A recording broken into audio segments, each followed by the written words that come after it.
Shalom, salam dan bahagia Bapak Ibu Guru Penggerak. Saya Bernadetta Boru Sembiring, calon guru penggerak Angkatan 9 SMP Negeri 1 Sarmi, Kabupaten Sarmi, Provinsi Papua, akan memaparkan kesimpulan dan refleksi pemikiran Ki Hajar Dewantara pada modul 1.1 koneksi antar materi.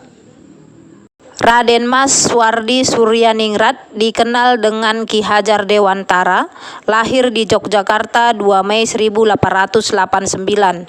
Beliau dikenal sebagai Bapak Pendidikan Indonesia. Menurut Ki Hajar Dewantara, pendidikan adalah tempat persemaian benih-benih kebudayaan dalam masyarakat. Untuk menciptakan manusia Indonesia yang beradab, maka pendidikan menjadi salah satu kunci utama untuk mencapainya.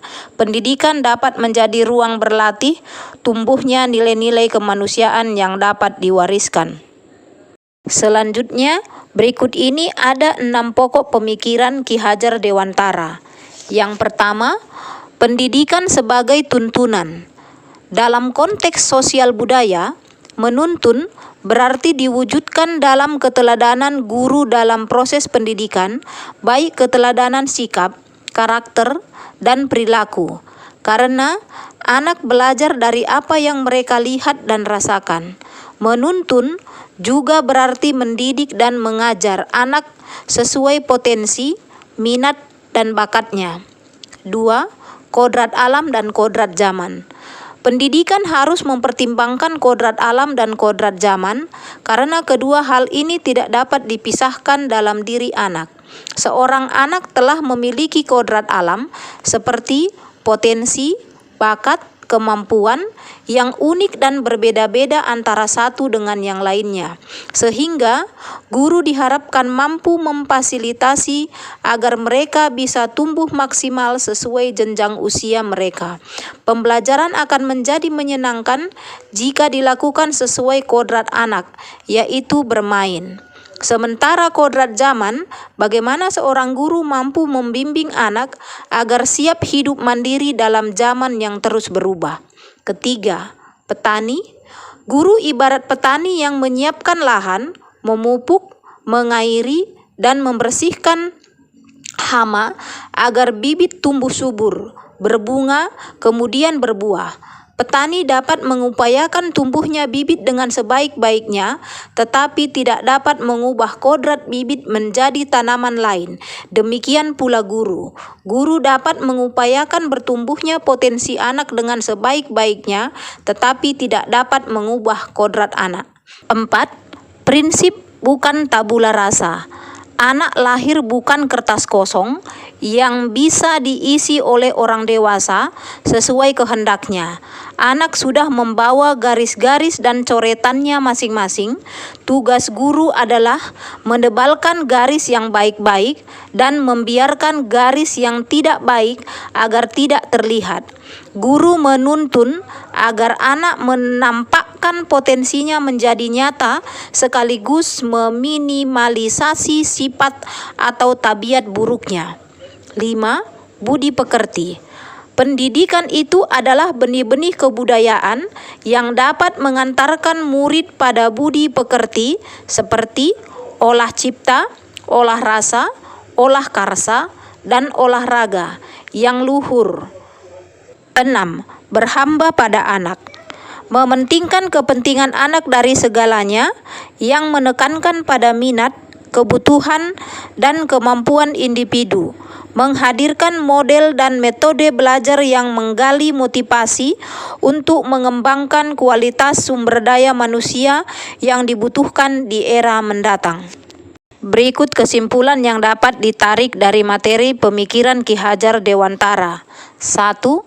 Pengajaran adalah bagian dari pendidikan. 2. Pengajaran adalah proses pendidikan dalam memberikan ilmu untuk kecakapan hidup anak secara lahir dan batin. 3.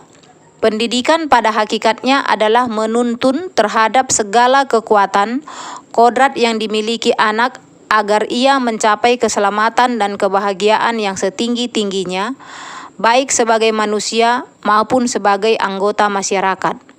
4. Pendidikan menciptakan ruang bagi murid untuk bertumbuh secara utuh agar mampu memuliakan dirinya dan orang lain serta menjadi mandiri. Yang saya percaya tentang murid dan pembelajaran di kelas sebelum saya mempelajari modul 1.1 adalah 1. Saya meyakini dan percaya bahwa niat para siswa datang ke sekolah untuk mempelajari ilmu pengetahuan.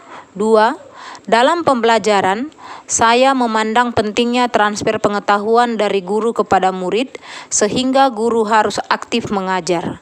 3. Tidak pernah membuat kesepakatan kelas. 4. Siswa bersikap seperti apa yang diinginkan guru. 5. Menggunakan metode atau strategi pembelajaran yang tidak sesuai dengan materi yang diajarkan. 6.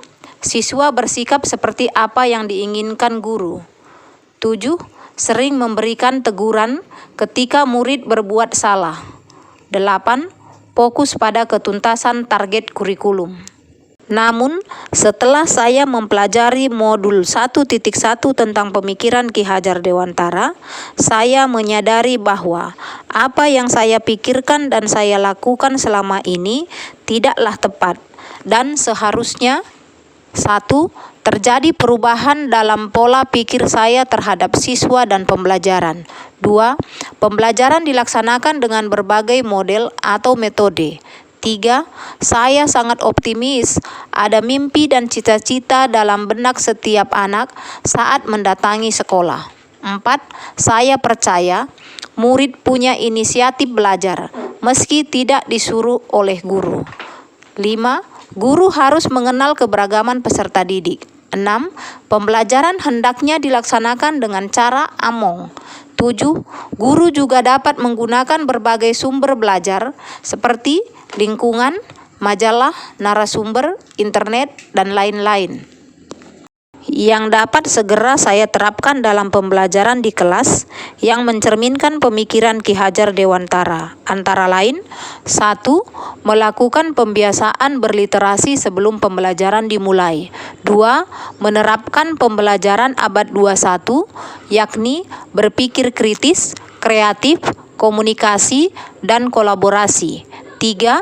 Harus dapat menjadi tauladan bagi murid, baik perkataan maupun perbuatan. 4. Pembelajaran tidak lagi menuntut, tetapi menuntun. 5. Saling menghargai pendapat ketika berdiskusi. 6. Mengenali karakter dan latar belakang murid dengan menjalin komunikasi yang baik. 7. Membudayakan budaya lokal untuk mentransformasi pendidikan karakter bagi peserta didik. Demikianlah kesimpulan dan refleksi saya mengenai pemikiran-pemikiran Ki Hajar Dewantara pada modul 1.1. Semoga bermanfaat. Salam dan bahagia.